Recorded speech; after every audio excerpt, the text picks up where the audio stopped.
La paix sur toi mon Rajoul, j'espère que cette vidéo te trouvera en forme et en pleine santé. Aujourd'hui, une vidéo sur ce qu'il faut manger durant le mois sacré de Ramadan ou durant un mois de jeûne pour être en forme et en bonne santé. Donc comment je vais diviser cette vidéo? Je vais la faire en trois parties. La première partie va concerner la rupture du jeûne, donc qu'est-ce qu'il faut manger pour rompre ton jeûne.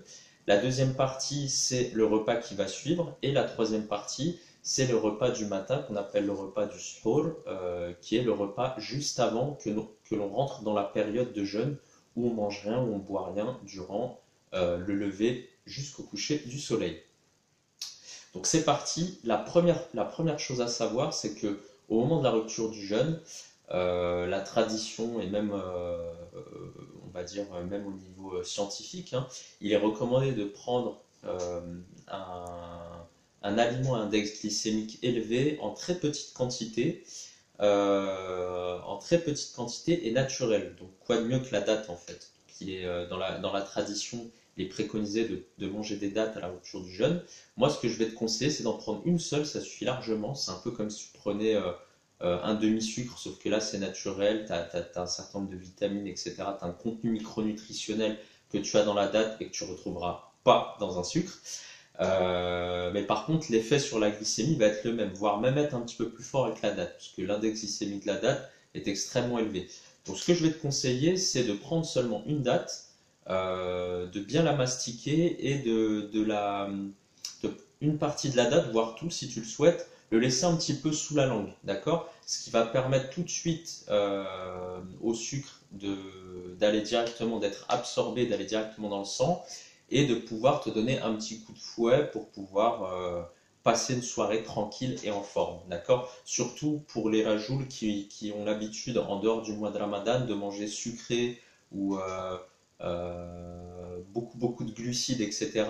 C'est les personnes qui sont le plus souvent fatiguées parce qu'ils font leur glycémie fait un yo-yo continuel. Donc là, ce qui est bien, c'est que ça va te permettre, si tu as un coup de pompe vraiment à la fin de ta journée de jeûne, de tout de suite te sentir bien et d'avoir tout de suite un coup de boost pour pouvoir attaquer la suite de ta soirée. Donc une fois que tu as fait ça, avec un petit fond de verre d'eau, un petit peu d'eau, hein, ce que tu souhaites, l'idée c'est de boire par toutes petites gorgées, garder un petit peu l'eau dans la bouche avant de l'avaler, etc. Voilà, grand maximum un demi-verre d'eau, pas plus, d'accord, au départ. Ensuite, donc ce qui est préconisé dans la tradition, on va dire, musulmane, c'est d'aller prier tout de suite et de pas retarder la prière. Parce que bon, c'est vrai qu'on est souvent tenté de manger beaucoup, mais après on n'a pas trop l'énergie pour pouvoir prier. Donc l'avantage, c'est que cette prière, si tu la fais, enfin, si tu prends le temps de faire les choses, etc., voilà, tu as un petit quart d'heure, on va dire, tranquille, et là, du coup, ça va te permettre voilà, que la date que tu as mangée, l'eau que tu as bu, soit tout de suite, commence déjà à faire son effet, d'accord? Tu ne vas pas digérer en 15 minutes, mais déjà, on a un début, on va dire, il y a un début d'effet positif, justement, la date au niveau glycémique et l'eau pour pouvoir te réhydrater. Suite à ça, tout de suite après, tu attaques avec un jus de légumes, pardon, où on va dire que tu vas faire un 20-80, 80% du jus, ça va être du légume et 20% des fruits. Idéalement à l'extracteur de jus, pourquoi? Parce que du coup, tu vas avoir zéro fibre et tu vas avoir un contenu micronutritionnel et un contenu en termes d'oligo-éléments, de minéraux, pardon, qui va être extrêmement riche. Et tout de suite, étant donné que tu vas boire ça sur un estomac vide, euh, tout de suite, ça va être assimilé assez rapidement, on va dire, au niveau de l'intestin par les cellules qui permettent justement ce qu'on appelle l'épithélium, qui permet justement, à travers les jonctions serrées, de faire passer le contenu micronutritionnel. Là, l'avantage, c'est que si tu bois ça tout de suite, tranquillement, en prenant ton temps, gorgée par gorgée, mastique un petit peu tes gorgées pour essayer, enfin les gorgées que tu bois pour essayer de les mélanger à des enzymes, de manière à vraiment optimiser la chose et pouvoir justement assimiler tout de suite ce contenu micronutritionnel qui nous fait tant défaut durant la journée lorsqu'on jeûne. Et ça va être hyper salutaire, ça va être l'habitude qui va être la plus géniale que tu vas pouvoir prendre durant ce mois de Ramadan pour pouvoir être en santé. Donc un jus frais, de légumes avec ajouter peut-être un fruit, un ou deux fruits à l'extracteur. En termes de recettes, tu peux utiliser de la pastèque, voilà, des fruits, on va dire, riches en eau. En termes de légumes, tu peux mettre du céleri branche. Le céleri branche est extrêmement reminéralisant. Quand tu le manges, tu as l'impression qu'il est salé. Donc le céleri branche est très riche en minéraux. Tu peux mettre de la betterave qui va avoir un impact extrêmement positif aussi sur le sang et sur la circulation sanguine. Bien entendu, le gingembre et le curcuma en petite dose. Et puis, tu peux mettre de l'orange, tu peux mettre du citron pour pouvoir avoir une dose en vitamine C. Voilà, après, libre à toi de mettre un petit peu de radis noir aussi pour optimiser un petit peu la fonction hépatique. Donc voilà, tu as pas mal de recettes possibles. Si des recettes comme ça de jus, de fruits et de légumes à l'extracteur t'intéressent, n'hésite pas à me le dire dans les commentaires en dessous que je puisse te faire une vidéo spécifique régulièrement sur des jus et ce qu'ils peuvent t'apporter d'un point de vue santé. Après avoir fait ça, tu peux ajouter aussi si vraiment tu as faim. Suite à ça, tu peux manger un peu de pastèque, une orange, une pomme. Voilà, donc tu peux, voilà, en prenant le temps de bien mastiquer, etc. Suite à ça, je te conseille de vaquer à des petites activités, un quart d'heure, 20 minutes, d'accord, voire une demi-heure si tu peux, un peu de lecture, voilà, échanger avec des membres de ta famille, etc. Voilà, ne pas tout de suite manger le plat, le vrai plat, on va dire. Une fois que tu as passé cette demi-heure, là, le plat, ce que je vais te conseiller, c'est des légumes à la vapeur. Donc ça, c'est la première chose, des légumes à la vapeur avec un corps gras de bonne qualité. De l'huile d'olive, de l'avocat,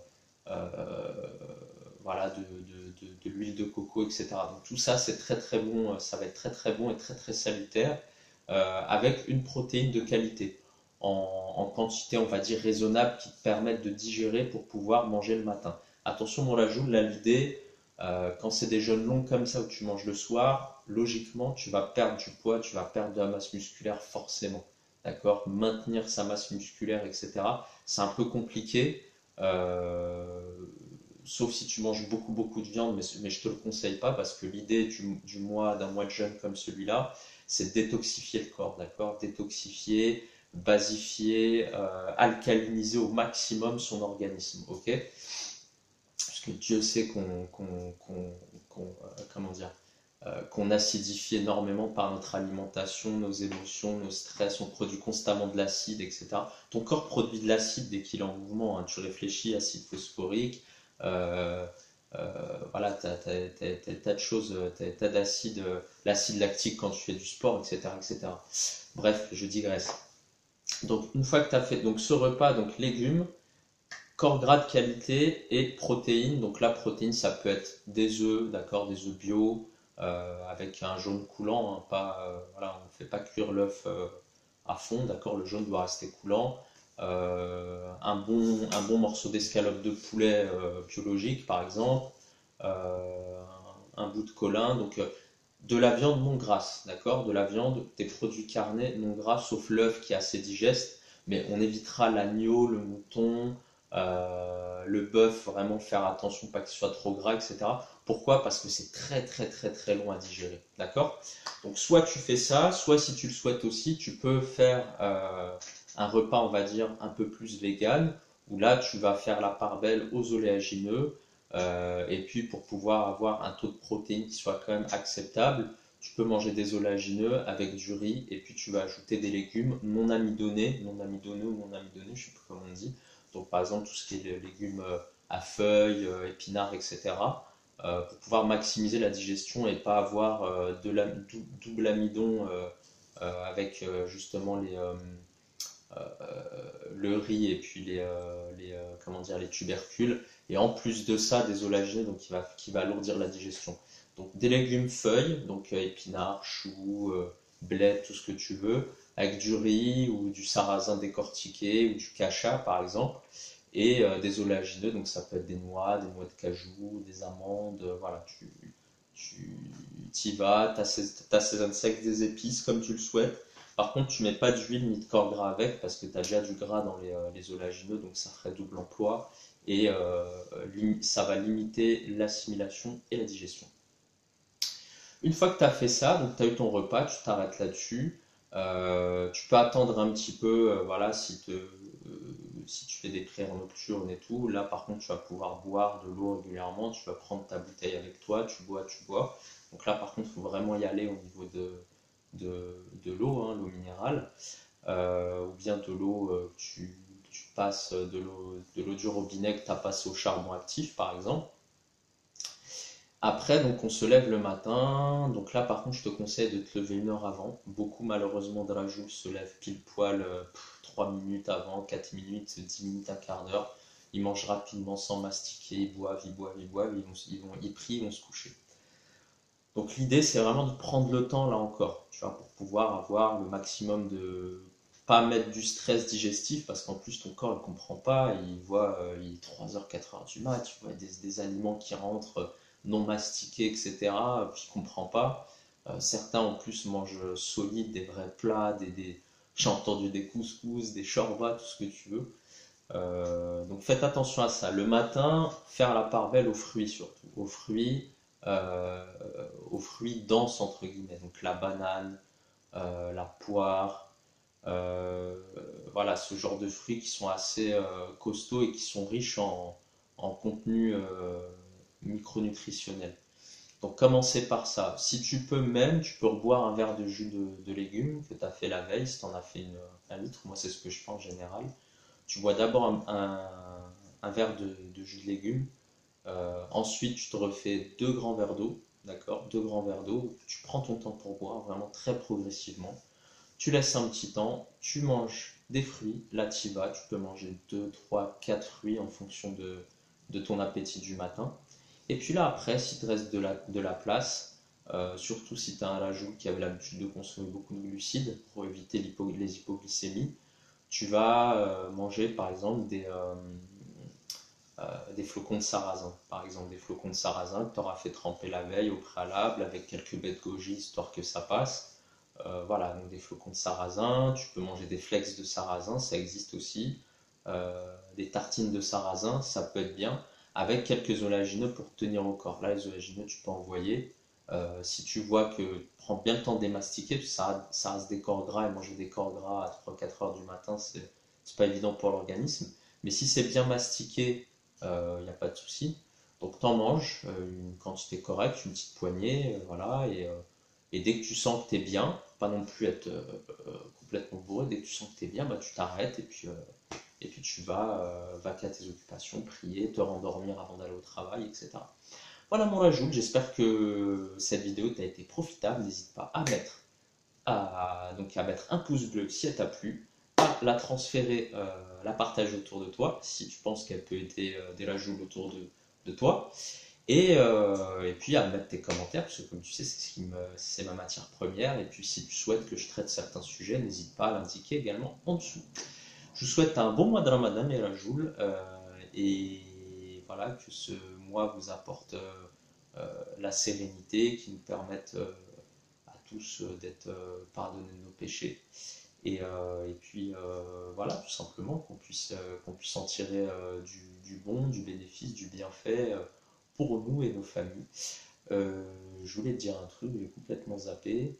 Euh, Ça me reviendra peut-être. Bon, c'est pas grave, ça me reviendra peut-être.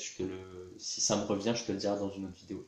Voilà, moi, je te souhaite la santé et je te dis à bientôt. Ciao.